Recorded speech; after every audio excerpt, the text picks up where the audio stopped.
இந்த வீடியோவில் நம்ம ஏபிஐ கேட்வே பற்றி பார்க்க போகிறோம். ஓகே, இப்போ நான் வந்து ஒரு இ-காமர்ஸ் அப்ளிகேஷன் வச்சுருக்கேன். லைக் ஃப்ளிப்கார்ட், அமேசான் அந்த மாதிரி ஒரு இ-காமர்ஸ் அப்ளிகேஷன் வந்து நான் வச்சுருக்கேன். என்னோடய அப்ளிகேஷனை வந்து மக்கள் லாகின் பண்ணி யூஸ் பண்ணுறாங்க. வழக்கமாக யூசர் நேம் பாஸ்வேர்டு போட்டு லாகின் பண்ணும்போது என்ன நடக்கும்னு நமக்கு ஆல்ரெடி தெரியும். அதாவது யூசருடைய ப்ரௌசரில் இருந்து நம்ம அப்ளிகேஷனுடைய பேக் எண்டுக்கு வந்து ஒரு ஏபிஐ கால் போகும். ஓகே, இப்போ ஒரு டவுட்டு, ப்ரௌசருக்கு பேக் எண்டோட யூஆர்எல் எப்படி தெரியும்? என்னோடய பேக் அண்ட் சர்வரோட யூஆர்எல் தெரிஞ்சால் தானே ஏபிஐ கால் பண்ண முடியும். அதாவது என்னுடைய அப்ளிகேஷனுடைய பேக் அண்டோட யூஆர்எல் வந்து ப்ரௌசருக்கு எப்படி தெரியும்? ஆக்சுவலி ஃப்ரண்ட் அண்ட் கோடில் நம்ம தான் பேக் அண்ட் சர்வரோட யூஆர்எலை கொடுப்போம். அதை வச்சு தான் ப்ரௌசரில் இருக்கிற நம்ம ஃப்ரண்ட் அண்ட் அப்ளிகேஷன் வந்து பேக் எண்டுக்கு கரெக்டாக ஏபிஐ கால் பண்ணும். அண்ட் அந்த ஏபிஐ காலில் வந்து நம்ம என்டர் பண்ண யூசர் நேம் பாஸ்வேர்டு இது எல்லாமே போகும். அந்த யூசர் நேம் பாஸ்வேர்டை வச்சு நம்மளோட அப்ளிகேஷனை வந்து வெரிஃபை பண்ணும், இவன் கரெக்டான யூசர் தானா அப்படின்னு சொல்லிட்டு. கரெக்டான யூஸராக இருந்தால் ஒரு டோக்கன் ஜென்ரேட் பண்ணி அதை வந்து ப்ரௌசருக்கு திருப்பி அனுப்பி வச்சிரும். ஸோ இந்த டோக்கன் தான் நம்மளுடைய அத்தாட்சி, நம்மளுடைய ப்ரூஃபு. இனி ஃப்யூச்சரில் நடக்கிற எல்லா ஏபிஐ கால்ஸுக்குமே இந்த டோக்கனை வந்து ப்ரௌசர் வந்து சென்ட் பண்ணும். ஸோ அதை வச்சு இவன் இந்த யூசர் தான் அப்படின்றத பேக்கெண்ட் வந்து கண்டுபிடிக்கும். எக்ஸாம்பிளுக்கு நீங்கள் வந்து நம்மளோட அப்ளிகேஷனில் ஆர்டர் போடுறீங்கன்னா ப்ரௌசரில் இருந்து ஆர்டர் ஏபிஐ வந்து கால் பண்ணி ரெக்வஸ்ட் பண்ணும். அது வந்து நம்மளோட பேக்கெண்ட் கிட்ட வந்ததும் ஃபஸ்ட்டு இந்த ஏபிஐ ரெக்வஸ்ட்டில் எதுவும் டோக்கன் இருக்குதா அப்படின்னு பார்ப்பான். நெக்ஸ்ட்டு அந்த ஏபிஐயில் இருக்கிற டோக்கன் வந்து வேலிடாக இருக்கா அப்படின்றதையும் செக் பண்ணுவான். இது எல்லாம் ஓகே அப்படின்னு தெரிஞ்சால் தான் அடுத்த ஸ்டெப்பே போகும். அண்ட் இந்த டோக்கன் வந்து இருக்கா இல்லாட்டி வேலிடாக இருக்கா அப்படின்னு செக் பண்ணுறதுக்கு வந்து நம்ம பேக்கெண்டில் வந்து கோட் அடித்து வச்சுருப்போம். அந்த கோட் மூலமாக தான் டோக்கன் இருக்குதா அது வந்து வேலிடாக இருக்கா அப்படின்னு செக் பண்ணும். ஓகேவா? ஓகே, நம்ம பேக்கெண்டில் வந்து ஃபஸ்ட்டு எடுத்தோடனே டோக்கன் வெரிஃபை பண்ணோம் அப்படின்னு சொல்லியிருந்தேன். அதுக்கு முன்னாடி இன்னொரு விஷயம் நடக்கும், அதுதான் எஸ்எஸ்எல் டெர்மினேஷன் அப்படின்னு சொல்கிறாங்க. அதாவது நீங்கள் ப்ரௌசரில் வந்து ஹெச்டிடிபிஎஸ் அப்படின்னு சொல்லிட்டு பார்த்துருப்பீங்க யூஆர்எல் ஸ்டார்டிங்கில்.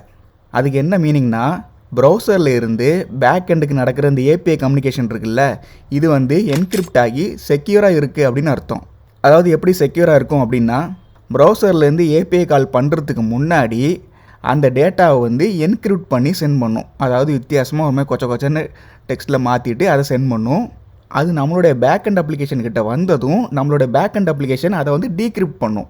இதை தான் எஸ்எஸ்எல் டெர்மினேஷன் அப்படின்னு சொல்கிறோம். இதையும் நம்மளுடைய பேக் அண்ட் அப்ளிகேஷனை ஹேண்டில் பண்ணுற மாதிரி நம்ம கோடு பண்ணிட்டோன்னு வைங்க. ஸோ ஆக மொத்தம் ஸ்டார்டிங்கில் வந்து 2 கோடு இருக்குது. ஒன்று எஸ்எஸ்எல் டெர்மினேஷன் பண்ணுற கோடு, இன்னொன்று வந்து டோக்கன் இருக்குதா இல்லையா அப்படின்னு செக் பண்ணுற கோடு. இதை வந்து அத்தன்டிகேஷன் அப்படின்னு சொல்லுவாங்க. ஸோ இப்போ வர நம்ம அப்ளிகேஷன் பக்கா ஒர்க் ஆகிட்டு இருக்குது, எந்த பிரச்சனையும் இல்லை. பிகாஸ் நம்மளுடைய பேக் அண்ட் அப்ளிகேஷன் வந்து ஒரு சிங்கிள் அப்ளிகேஷனாக இருக்குது. ஸோ இதுதான் முக்கியமான விஷயம். சிங்கிள் அப்ளிகேஷனாக இருக்கிறதுனால எந்த பிரச்சனையும் இல்லை. பட் என்ன பண்ணுறாங்கன்னா, நம்மளோட அப்ளிகேஷனை வந்து மைக்ரோ சர்வீஸாக பிரிக்கிறாங்க. அதாவது மொத்தமாக பெருசாக இருக்கிற ஒரு அப்ளிகேஷனை அதோட பிஸ்னஸ் லாஜிக் ஏற்ற மாதிரி குட்டி குட்டி சர்வீஸாக பிரிக்கிறாங்க. எந்திரன் படத்தில் சொல்லுவாங்கள்ல, இனிமேல் தான் கதையே ஸ்டார்ட் ஆகுது, அதே மாதிரி இனி தான் ப்ராப்ளமே ஸ்டார்ட் ஆகுது. ஸோ மொதல் ப்ராப்ளம் என்னென்னு பார்த்தீங்கன்னா, இப்படி குட்டி குட்டியாக பிரித்ததுனால ஒவ்வொரு அப்ளிகேஷனும் ஒவ்வொரு போர்ட்டில் தனித்தனியாக ரன் ஆகும். ஸோ ஒவ்வொரு அப்ளிகேஷனுக்கும் வேறு யூஆர்எல் இருக்கும். ஸோ நம்ம ஸ்டார்டிங்கில் ஒரே ஒரு அப்ளிகேஷன் இருக்கும்போது ஃப்ரண்ட் எண்ட் கிட்ட வந்து ஒரே ஒரு யூஆர்எல் தான் தனியாக கொடுத்துருந்தோம். பட் இப்போ வந்து ஒவ்வொரு சர்வீஸுக்கும் ஒவ்வொரு யூஆர்எல் இருக்கிறதுனால ஒவ்வொரு சர்வீஸோட யூஆர்எல் வந்து நம்ம தனித்தனியாக கொடுக்குற மாதிரி இருக்கும். ஸோ ஃப்ரண்ட் எண்டுக்கு வந்து யூஸரோட சர்வீஸை கால் பண்ணணுன்னா அதோட யூஆர்எலுக்கு வந்து ஏபிஐ கால் பண்ணுவான். பேமெண்ட் ஏபிஐ கால் பண்ணணுன்னா பேமெண்ட் யூஆர்எலுக்கு ஏபிஐ கால் பண்ணுவான். அண்ட் இந்த மாதிரி சர்வரோட யூஆர்எலை டைரெக்டாக பப்ளிக்காக எக்ஸ்போஸ் பண்ணுறது வந்து சேஃப் கிடையாது. அண்ட் இந்த மாதிரி போர்ட்டை எக்ஸ்போஸ் பண்ணுறதும் சேஃப் கிடையாது. ஸோ இது வந்து ஒரு முக்கியமான ப்ராப்ளம். அடுத்து நெக்ஸ்ட்டு ப்ராப்ளம் பார்த்திங்கன்னா, நம்ம அப்ளிகேஷனை வந்து சிங்கிளாக ஒரு மோனோலித்திக் அப்ளிகேஷனாக இருக்கும்போது நம்ம டோக்கன் வெரிஃபை பண்ணுறது, அதாவது அத்தன்டிகேட் பண்ணுற கோடு, அப்புறம் எஸ்எஸ்எல் டெர்மினேஷன், இது எல்லாமே ஒரு பிளேஸில் நம்ம ஹேண்டில் பண்ணிகிட்டு இருந்தோம். இப்போ இந்த மாதிரி குட்டி குட்டி சர்வீஸாக பிரிஞ்சதுனால இந்த கோடை எல்லா சர்வீஸ்லேயுமே நம்ம டூப்ளிகேட் பண்ண வேண்டி இருக்கும். அதாவது டோக்கன் வெரிஃபை பண்ணுறது வந்து யூசர் சர்வீஸ்லேயும் அந்த கோடு இருக்கணும், பேமெண்ட் சர்வீஸ்லேயும் அந்த கோடு இருக்கணும். அதே மாதிரி எஸ்எஸ்எல் டெர்மினேஷன் கோடும் எல்லா சர்வீஸ்லேயும் டூப்ளிகேட் ஆகிற மாதிரி இருக்கும். ஸோ இது வந்து ஒரு குட் ப்ராக்டிஸ் கிடையாது, ஒரே கோடை எல்லா இடத்துலையும் போடுறது. அண்ட் ஃப்யூச்சரில் நீங்கள் இன்னொரு சர்வீஸ் ஆட் பண்ணுறதா இருந்தாலும் சேம் அதே கோடை வந்து நீங்கள் அங்கேயும் போடுற மாதிரி இருக்கும். ஸோ இதுவும் ஒரு ப்ராப்ளம். ஸோ இந்த மாதிரி ப்ராப்ளத்தை சால்வ் பண்ண என்ன பண்ணுறாங்கன்னா, நம்ம மைக்ரோ சர்வீஸ் எல்லாருக்கும் பொதுவான ஒரு ஆளை கொண்டு வராங்க. இவன் தான் நம்ம ஏபிஐ கேட்வே. அதாவது இவன் எங்கே இருக்கிறான்னா, நம்மளுடைய ப்ரௌசருக்கும் நம்ம குட்டி சர்வீஸுக்கும் இடையில இருக்கிறான். அதாவது கிளைண்ட்டுக்கும் சர்வருக்கும் இடையில இருக்கிறான். சரிங்களா? இனி ப்ரௌசர் இந்த ஒவ்வொரு சர்வீஸோட யூஆர்எலையும் கால் பண்ண தேவையில்லை. உனக்கு என்ன வேணும்னாலும் இந்த நடுவில் இருக்கிறவனை கால் பண்ணு அப்படின்னு சொல்லிடுவாங்க. இந்த நடுவில் இருக்கிறவனோட வேலை என்னென்னா, அவனுக்கு ப்ரௌசர்லேருந்து வர ரெக்வஸ்ட்டை எந்த சர்வீஸுக்கு சென்ட் பண்ணணும் அப்படிங்கிறத பார்த்து அந்த கரஸ்பாண்டிங் மைக்ரோ சர்வீஸுக்கு வந்து அனுப்பிவிடுவான். அதாவது நீங்கள் பேமெண்ட் ஏபிஐ கால் பண்ணிங்கன்னா ப்ரௌசர் வந்து யாரையும் கால் பண்ண மாட்டான், டைரெக்டாக இந்த நடுவில் இருக்கிறவனை தான் கால் பண்ணுவான். இந்த நடுவில் இருக்கிறவன் என்ன பண்ணுவான்னா இந்த ஏபிஐ வந்து பேமெண்ட் சர்வீஸ்க்கு தான் போகணும் அப்படின்னு முடிவு பண்ணி பேமெண்ட் சர்வீஸுக்கு சென்ட் பண்ணி விடுவான். ஸோ இதனால் நமக்கு என்ன அட்வான்டேஜ்னால் ப்ரௌசர்கிட்ட எல்லா சர்வீஸோட யூஆர்எலையும் கொடுத்து குழப்ப வேண்டிய அவசியம் இல்லை.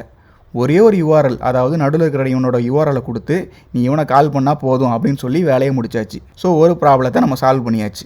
ஓகே, இப்போ ஒரு டவுட் வரும். இது நடுவில் இருக்கிறவனுக்கு எந்த சர்வீஸ்க்கு போகணுன்னு அவனுக்கு எப்படி தெரியும்? அதாவது பேமெண்ட் ஏபிஐ கால் பண்ணால் பேமெண்ட் சர்வீஸ்க்கு தான் போகணும் அப்படிங்கிறது அவனுக்கு எப்படி தெரியும்? ஆக்சுவலி நம்ம தான் அவங்ககிட்ட சொல்லணும். அதாவது உனக்கு வர்ற ஏபிஐ வந்து /யூசர் அப்படின்னு ஸ்டார்ட் ஆச்சுன்னா யூசரோட சர்வீஸ்க்கு அனுப்பிவிடு, /பேமெண்ட்னு வந்துச்சுன்னா பேமெண்ட்டோட சர்வீஸ்க்கு அனுப்பிவிடுன்னு சொல்லி நம்ம தான் அவனுக்கு வந்து கோட் பண்ணி சொல்லணும். இதை தான் ரவுட்டிங் அப்படின்னு சொல்கிறாங்க.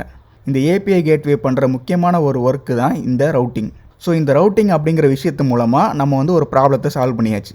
நெக்ஸ்ட்டு டோக்கன் வெரிஃபை பண்ணுறது, அதாவது அத்தன்டிகேஷன், அப்புறம் வந்து SSL டெர்மினேஷன் பண்ணுற கோடு. இது வந்து எல்லா அப்ளிகேஷன்லையும் நம்ம கோட் பண்ணுற மாதிரி இருக்குது அப்படின்னு சொல்லியிருந்தேன்.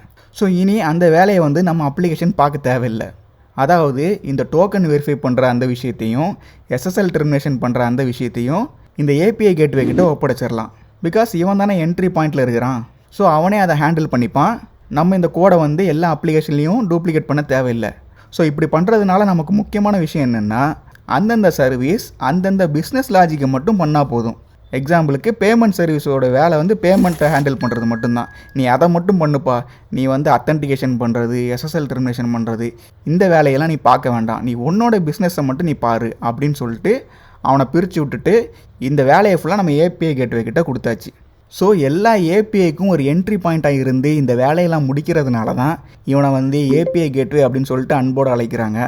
அண்டு முக்கியமான ஒரு விஷயம் ஞாபகம் வச்சுக்கோங்க, எப்பயுமே கிளைண்ட்டுக்கும் சர்வருக்கும் இடையில ஏதாச்சும் ஒரு அப்ளிகேஷன் குறுக்க இருந்து கிளைண்ட்லேருந்து வர ரெக்வஸ்ட்டை வாங்கி அந்த சர்வருக்கு சென்ட் பண்ணிச்சுன்னா அதை வந்து ரிவர்ஸ் ப்ராக்ஸி அப்படின்னு சொல்லுவாங்க.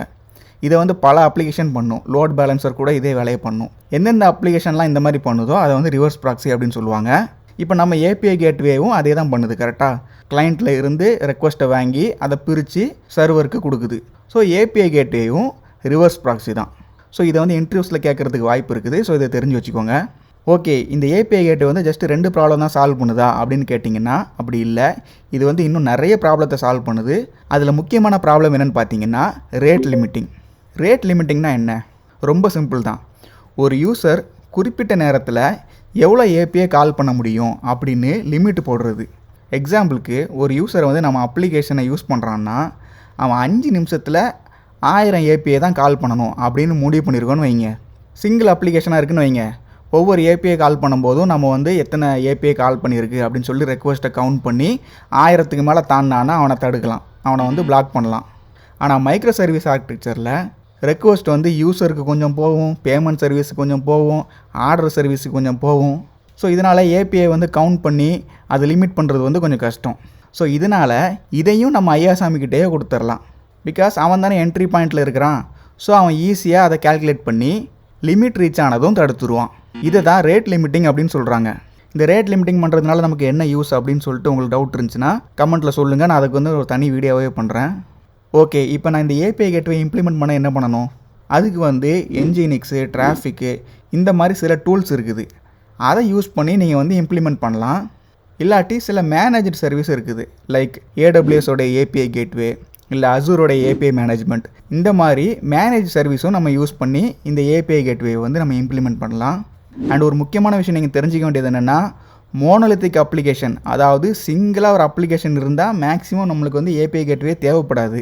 நீங்கள் மைக்ரோ சர்வீஸ் ஆர்கிடெக்சர் ஃபாலோ பண்ணால் தான் ரவுட்டிங் பண்ணுறதுக்கு, அத்தன்டிகேஷன் பண்ணுறதுக்கு, இந்த மாதிரி விஷயத்துக்கு தான் நமக்கு வந்து ஏபிஐ கேட்வே தேவைப்படும். அவ்வளோதான் மக்களே, இந்த கான்செப்ட் உங்களுக்கு வந்து புரிஞ்சிருக்குன்னு நினைக்கிறேன். வீடியோ பிடிச்சிருந்தா லைக், ஷேர் அண்ட் சப்ஸ்கிரைப் பண்ணுங்கள். அடுத்து என்ன டாப்பிக்கை பற்றி பேசலாம்னு சொல்லிட்டு கமெண்ட் பண்ணுங்கள். தேங்க்யூ.